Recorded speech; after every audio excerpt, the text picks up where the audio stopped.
This is Bible School Radio, KDKR, Decatur, Dallas, Fort Worth, KYJC, Commerce, and KMWC, Bethany. On the web at kdkr.org and on all your devices with the Live 365 app. Portions of KDKR programming do not necessarily reflect the views of this station, its management, or staff. Prudent Money with Bob Brooks is sponsored by the Prudent Money Foundation on 91.3. Well, will you go in debt to pay for Christmas this year? Today we're going to take a look. Stay tuned for Prudent Money.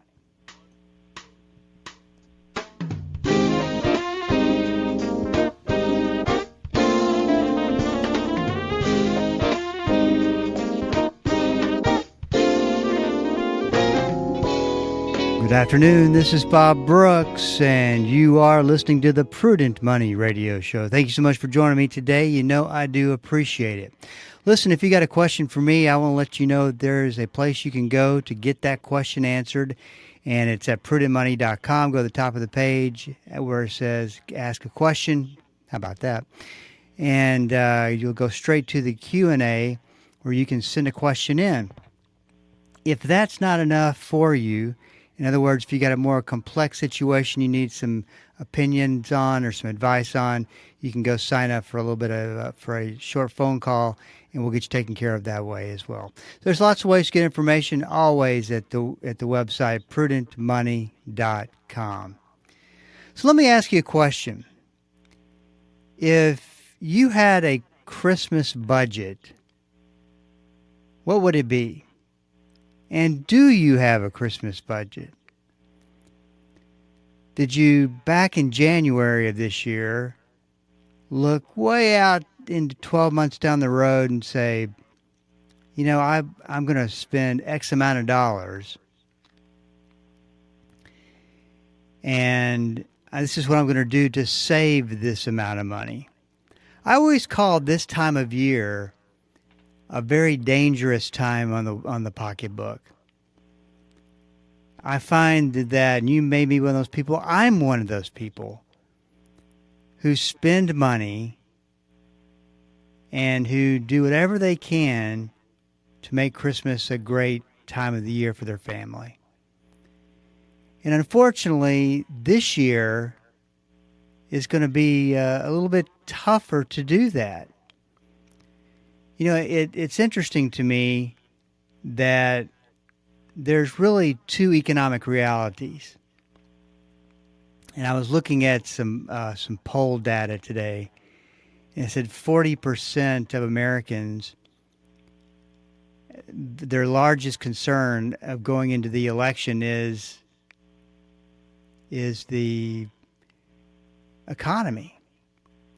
And you know, if you really think about it and put numbers, 2 plus 2 together, that you look at the economic reports and all the information that's floating around out there, and you see an employment situation that's not falling off of a cliff by any stretch. I mean, it's not as strong as you'd like it to be, but you know, it's a situation that is doable. It seems like it's holding its own. Wasn't predicted to at all even a year ago. We're today at this point in the cycle, we should have been in a recession, but we're not, according to the economic numbers. Now, I want to stress that according to the economic numbers, we are fine. You know, I haven't seen really anything that comes out of Washington that says anything different. But then you start talking to people. You start talking about the higher prices that should be or supposed to be under control, but yet they haven't gone anyplace yet. They've gone down. Both presidential hopefuls said they're going to fix inflation. I hate to break it to them, but it's fixed. It's just called the cost of living. At some point, inflation ceases to be surprisingly high costs on goods and services and starts to become part of your everyday living expenses. Unfortunately, that's the way it works. And if you go and you figure out just the cost of living over the past 2 or 3 years, that adds up to a lot of the inflation as well. You can't forget that we do have a cost of living that goes up. So there's two realities. There's the reality that says everything's fine, which is the reality the current president and party wants you to believe. And then there is people are having a tough time. Hear the stories all the time. So here we go back. I circle back around to Christmas again. Because wow, it's that time of year. And people should be in a good place financially, but it's just not really that way. And unfortunately, we don't plan for things ahead of time. And sometimes things are just not so good, and we can't. I mean, we're just doing good to pay our bills. Then there is the opposite of what we used to call layaway, and today is plan to buy now and pay later. We've got retail stores saying it's okay, you can do it. Your credit score is good enough. Just go ahead and take it, and then 12 months from now, go ahead and pay it. And if it works out, your next 12 months from now, you're paying off a gift from last year, looking at the same situation again this year. And then there's interest rates. I told you a story the other day of a friend of mine that showed me a letter from, I think it was Nordstrom's. And that letter said that his interest rate would be going up on any new debt that he accumulated. 31%. Just like that. Now, when you start looking at 24, 25, and 31%, you might start to realize that credit cards really aren't going to be an option. But yet, year after year, and of course, once again, I don't think I've ever seen interest rates, consumer credit card interest rates as high as this. As a normal type situation. So we're kind of stuck. So what do you do if you haven't set a budget for Christmas? And you're trying to stay away from the credit cards. Well, you got to do some deep diving into the savings account. I mean, it just depends on how much you value it. It's not about doing the wrong thing, the right thing, the good thing, the bad thing. It's about, because we always go with our money where we value and what we value the most. But the worst thing that you can do is wishful budgeting, fantasy budgeting, I used to call it, where everything will just work out. You're pretty confident that everything will work out. You rationalize buying things. Instead of going that route, because that's just going to make for a horrible January, I think it comes down to redefining what Christmas is not from a Christianity standpoint, although we could make it a lot more symbolic and more about that. I think we could all do that, as opposed to getting wrapped up into the commercialization of Christmas. But taking the time and saying, we just can't do the gifts thing like we used to be able to do it. I mean, I think that there comes a point where you go, no more, I've got to change my habits. And that's one of the most important places you can get to when it comes to being in debt and getting to a point to where you're just miserable. And now you're looking at the worst of the story, 31% interest rate. So you have to redefine Christmas, reimagine Christmas and expectations. Sit down with your kids, talk about a new way of going about Christmas. Use it as a teaching process for your family. I think as parents, we're so careful to shelter our kids away from the realities of life. And the realities for, I would say, the majority of Americans is that it's not going to be the same Christmas maybe that it was the year before or the year before that. The good thing is there's going to be deals to be had because the retailers know this. They're going to try to capture you with every credit card, every special financing deal to take the edge off this year, but to push it till the year before, to later on down, 12 months from now. And if you can't pay for it, you're probably going to be 27% interest on what you bought a year later. But there are some things that you can do. There are some steps that you can take. And the one thing that you just can't go wrong is, and that's one of the beauties, if there is such a thing, of the internet, so we can see what the going prices are. We can compare and contrast on so many different sites. Well, a lot of, in planning is so very important, determining ahead of time what you're gonna buy. The last thing that you want to do is hop in the car, go to a store, and look around. Almost guaranteed to make a spending mistake. But you go online, get a game plan. We'll talk a little bit more about this. Hey, this is Bob Brooks. We are up against a break. Stick around. I'll be right back.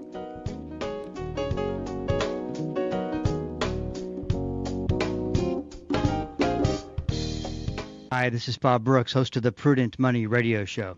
Well, regardless of who wins in November, we can agree on one thing. There will be no lack of confusion, uncertainty, and volatility in our everyday lives. It can leave you with one unnecessary result: constant financial worries. Well, let's get a jump on it. Clear up your money questions now so you can face post-election with a clear head. On October 23rd at 12 noon, we will hold a Prudent Money pre-election webinar to discuss the top 10 questions that I think need some clarity and context. There's a lot of questions such as, is the U.S. dollar safe? Leading up to the election, am I invested correctly in my 401k plan? Will I run out of money in retirement, or will I even make it to retirement? We'll also talk about the banking system and whether it's safe. Will interest rates ever go down to where you can buy a house? And of course, we don't want to leave out debt.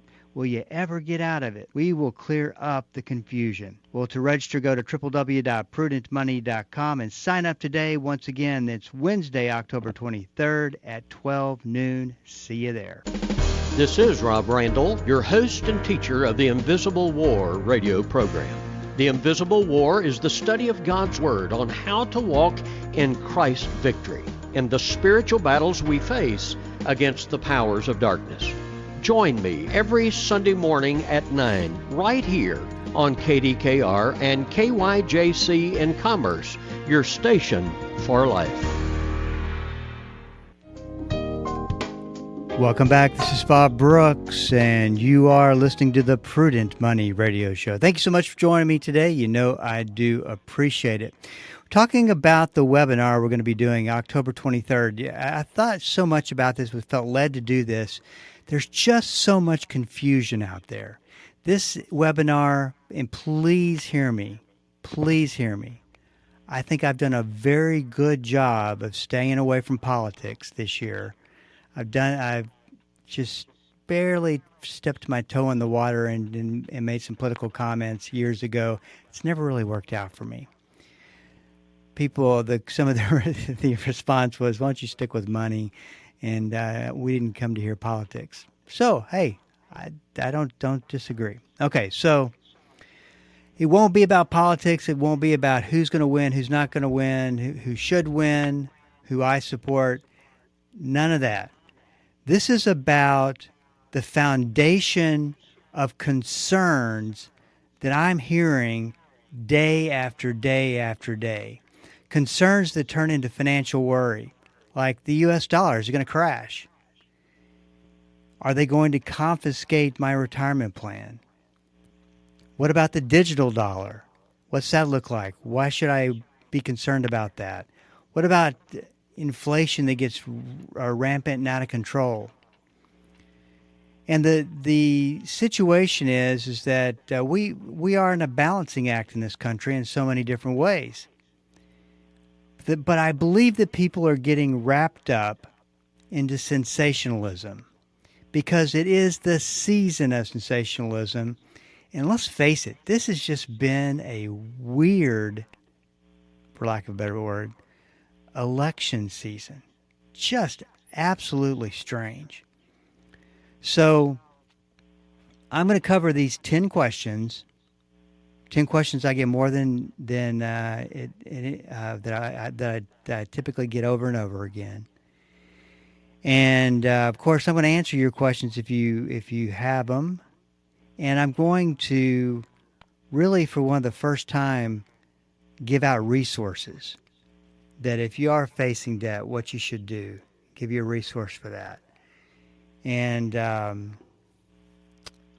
just really try to cover the gamut. So I think it's important to get beyond the financial worry and be confident in what you're doing. Be confident as what you're doing as a steward of what God has given you. So all that to say, go to prudentmoney.com, sign up for the webinar, and when I say we'll start at noon, I will get through those questions as quickly as possible because my whole point is not to sit there and do a dissertation on each question. My whole point is to point out some things you may not have considered. Some things that, this is about getting information to prepare you for what might be coming down the road. And if you're prepared, it's not going to be that big of a deal. So we'll talk about that. That's October 23rd. I'm doing it during lunchtime, 12 noon. And you can go sign up for it at prudentmoney.com. This is Bob Brooks, and you are listening to the Prudent Money Radio Show. Thank you so much for joining me today. You know I do appreciate it. I was talking about before the end of the break what you can do, some of the things that steps you can take to deal with Christmas without accumulating a lot of debt. So you can never go wrong researching and planning. Going through the process of determining ahead of time what it is you're going to buy, what it is it's going to cost you. And you go online, you can really shop the prices. Hopefully you can find it online. That way it keeps you from having to go into stores. And but if you go out to the mall, wherever you shop, and you're looking for something for somebody, just be careful because it ends up being you become an emotional buyer, sometimes spend way more than you really thought you would, and don't know if that's okay or not. So it's a good move to be very prepared. We talk, if you listen to the radio show, we talk about this every single year. WalletHub.com, I always like to hear their information. Early Holiday Shopping Survey. It is, after all, October 14th. So we've still got a long ways, even though Christmas will be here before you know it. So leftover from last year, get this one, 46% of Americans are still paying off debt from last holiday season. Don't be one of those percentages. If you have to incur debt, be vigilant about paying that debt off and getting rid of it if you just have to, and it's the only way you can do what you feel like you got to do. 47% of people say they usually start shopping for the holidays in October or earlier.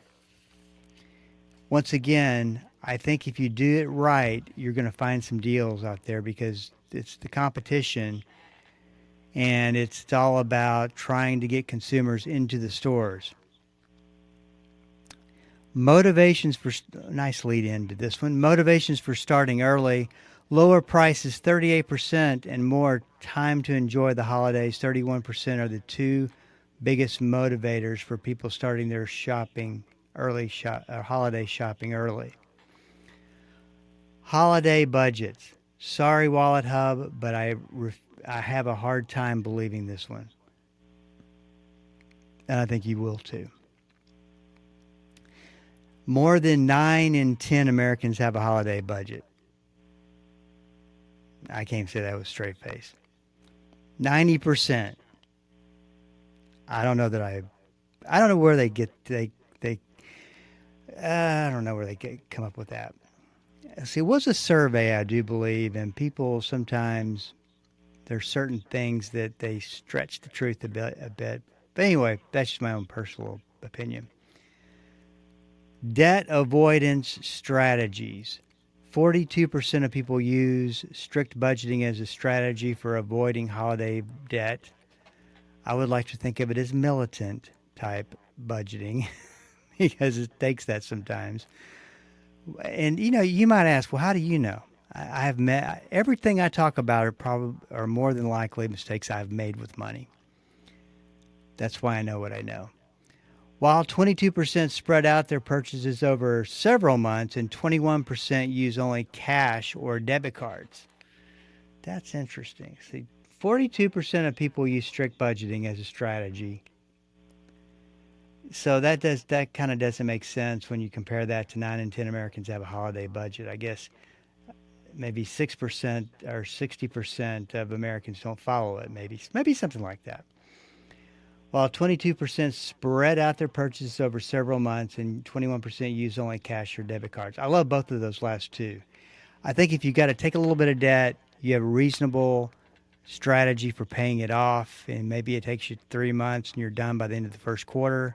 Not a bad gig if you can make that work. Untrustworthy Google results. More than 1 in 3 people don't trust Google to show the best holiday deals at the top of their search results. Now, I don't really have anything to say about that. So 46% of Americans are still paying off debt from last year.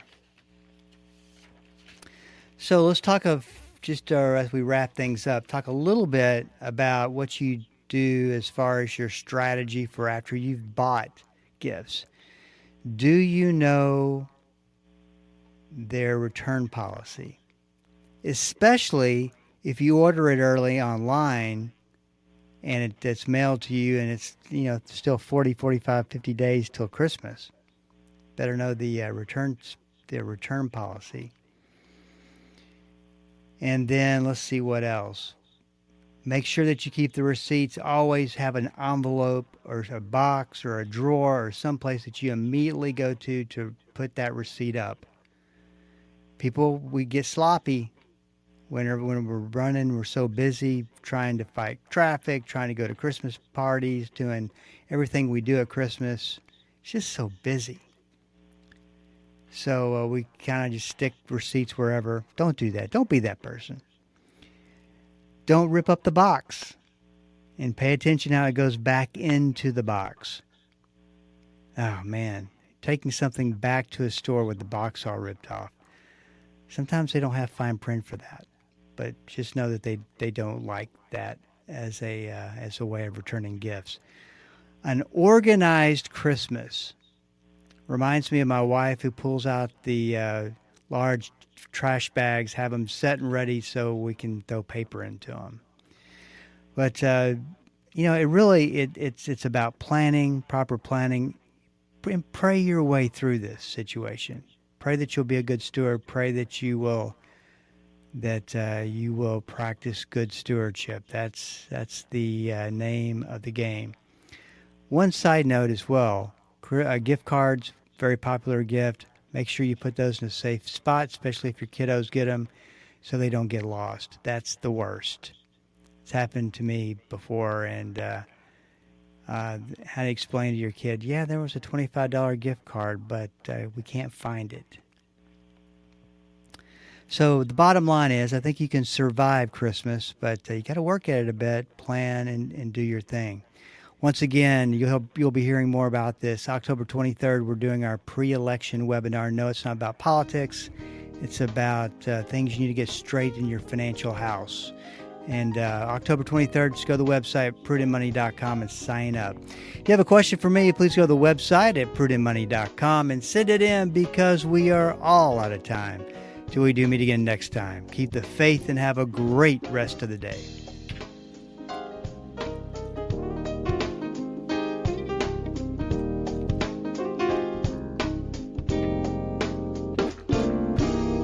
That's all the time we have for today. Questions or comments for Bob, or to find out more great information like what you've just heard, visit www.prudentmoney.com. Be sure to join Bob Brooks again for the next edition of Prudent Money.